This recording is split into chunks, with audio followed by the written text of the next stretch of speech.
MIT world peace university Pune सोलापुरातील Vishwashanti Gurukul MIT शाळेच्या विद्यार्थ्यांनी संस्थेच्या trustee secretary general of MIT VGS माननीय सौ स्वाती कराड चाटे मॅडम यांच्या वाढदिवसानिमित्त हा अनोखा उपक्रम राबवण्यात आला। प्रथमतः गुरुवंदना आस्थाच्या टीमचं स्वागत करण्यात आले।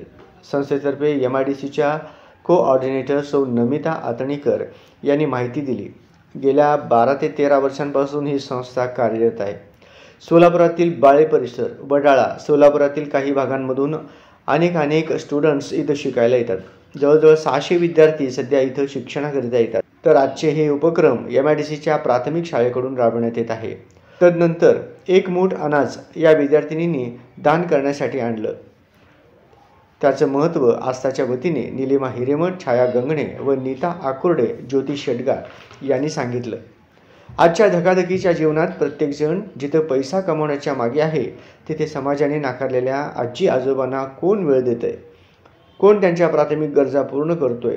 मग आस्थासारख्या संस्थेला पुढाकार घ्यावा लागतो। कारण एकच वाढती महागाई किंवा जीवनमानात बदललेला आचारविचार, तिथे घरातील हे वयोवृद्ध आजी आजोबा नको असलेली अडगळ वाटतात।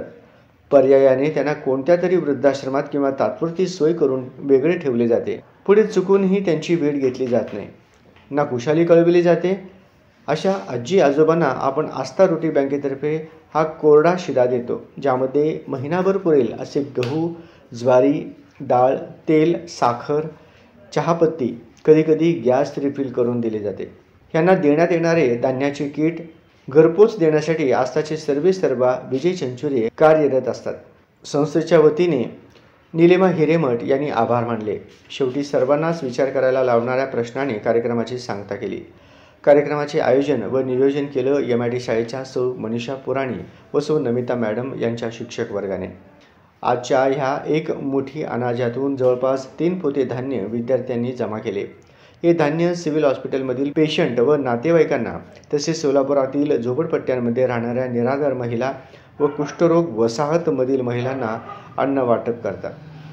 आस्था रोटी बँक नेहमी असे उपक्रम राबवत असते, जेणेकरून गरीब लोकांना मदत मिळते।